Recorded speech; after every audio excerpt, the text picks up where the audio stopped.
I bet you think my title is clickbait.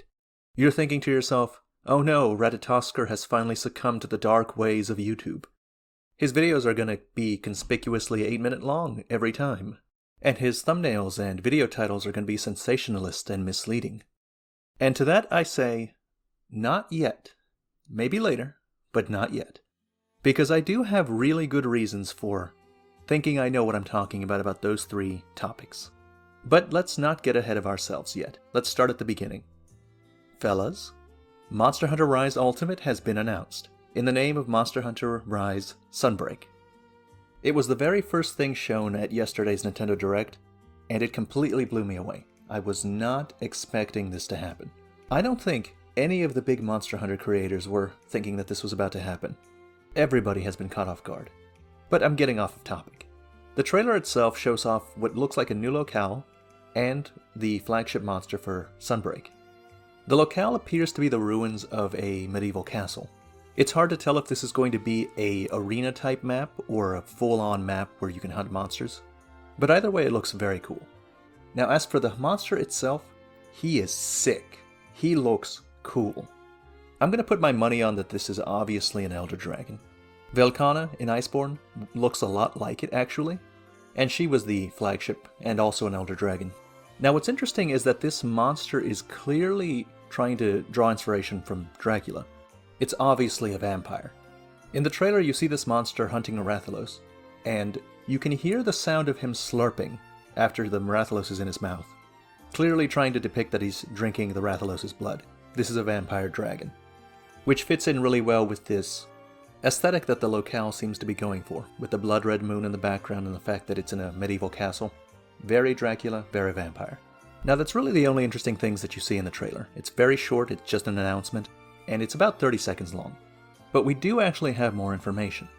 According to the Nintendo of Europe Twitter account, Monster Hunter Rise Sunbreak is described as a massive expansion for Monster Hunter Rise, which arrives at summer 2022.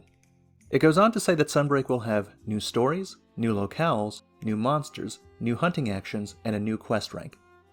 A lot of this is expected, but still interesting, like a new story and a new quest rank. The new quest rank, I'm curious if they're going to do a G rank or call it Master rank. I would prefer G rank personally, but I wouldn't mind Master rank either. Pretty much new stories, new monsters, and new quest ranks are what we expect for an expansion of this size. The interesting thing comes from the last two things they said: new locales and new hunting actions. Now, first of all, new locales, that's plural. That means more than one. So unlike in Iceborne, there's going to be at least more than one locale. And I really hope they don't mean arena-type locales, like the Infernal Springs in Monster Hunter Rise. I'm almost positive that's not what they mean. With the way that it's worded, locales, it's got to be at least 2 new maps, maybe a third, maybe more, it's hard to tell. But definitely at least 2. And the other more obscure and more interesting thing is the new hunting actions. It's kind of hard to tell what they could mean just from that, but I do have some speculation based on some data. I believe that it's going to be a new way of interacting with the existing switch skills and silkbinds. Maybe that means another switch skill, maybe that means another silkbind, maybe it means something new added to existing stuff. Or perhaps even a new slot for switch skills to change even more of your moveset. But we're going to have to hold off on that because that, well, we'll get into it later in the video. Let's keep going. In the official Capcom USA Twitter, they say, tune in to the Monster Hunter Spotlight at Tokyo Game Show 2021 for additional news on Monster Hunter Rise Sunbreak. This event will be on September 30th and will run for about 50 minutes long. Monster Hunter isn't the only thing that's going to be shown off, but I fully expect that a lot of information is going to drop in this event. And that includes a lot of the monsters that are going to be in Sunbreak.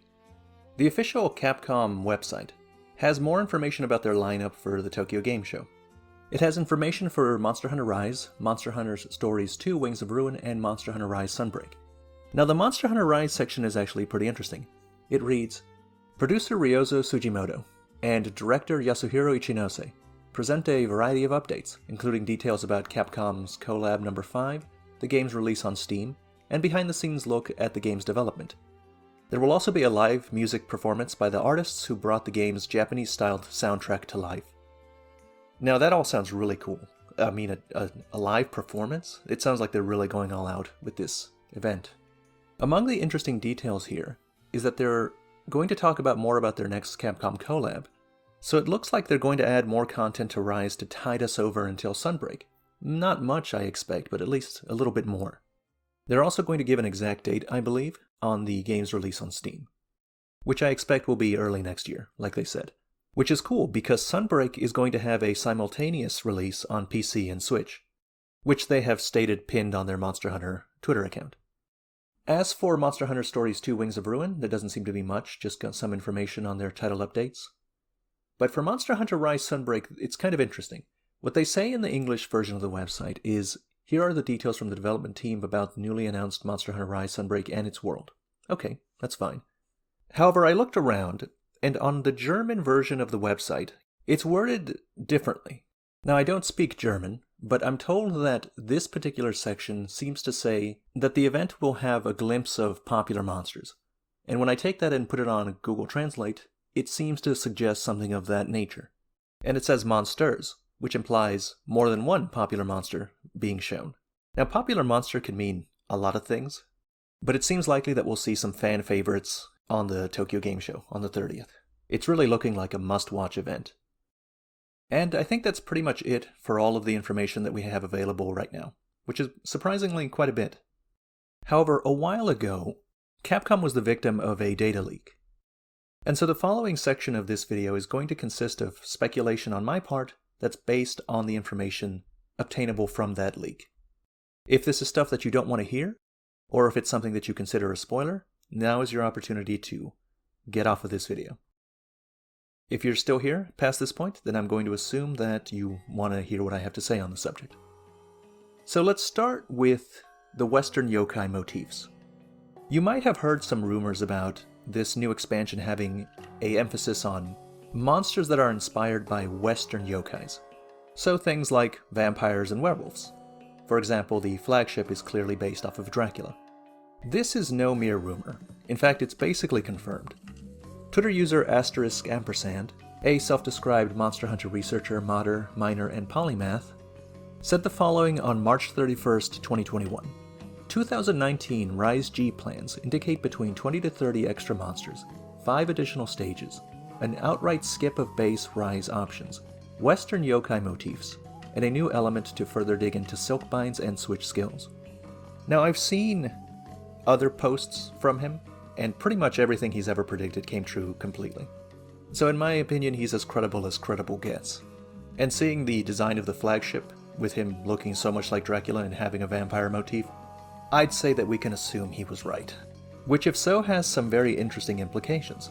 In that tweet, * describes a new element to further dig into Silkbind's and Switch skills, which sounds very much like what the Nintendo tweet was trying to say, with its new hunting actions. Furthermore, it says that it plans 5 additional stages and 20 to 30 extra monsters. 5 additional stages? Monster Hunter Iceborne had 1 additional stage. This is insanity, if that's true. He also mentions, though, that it includes an outright skip of base Rise option, which actually would not surprise me considering that they did something similar for people that wanted to skip all of the village quests. If he is right, and if Capcom still has those same plans or similar plans, I'm pretty sure this is going to be very apparent in the TGS event. I expect we'll see monsters that reflect the Western yokai theme, and I expect we'll see at least more than 2 stages, which will really help to cement what * was saying. Now finally, let's talk about Monster Hunter 6. This is a tweet from * that says, "Reminder, Capcom internal documents projected Rise G for 2022, Quarter 4, Monster Hunter 6 for 2023, Quarter 2. Now he mentions a few other things, but let's focus on that. Now most people assume, I think, that COVID played a large role in Monster Hunter Rise's release schedule, the 2.0 and 3.0. That Rise was delayed to getting its full content, and that COVID was the cause of that delay. But if so, it seems that they're back on schedule, and if anything, they're ahead of schedule. Quarter 4 starts on October 1st, which means that they're going to be releasing Monster Hunter Rise Sunbreak earlier than expected. and Monster Hunter 6 was expected for 2023 quarter 2. These are really fast turnaround times, and if in fact they are ahead of schedule, or even on schedule, Monster Hunter 6 for 2023 does not seem like an impossibility. In fact, it seems likely. Even if they get behind and they have to delay the game a few months, it could still release that same year. Now obviously things change, plans change on companies. But without any other information, I don't see any reason not to assume that Monster Hunter 6 will have an announcement sometime before the end of this year. There's no reason not to be optimistic for Monster Hunter 6's sooner than expected release. But anyway, that's just my speculation. And it's also the end of this video. As always, thank you very much for watching.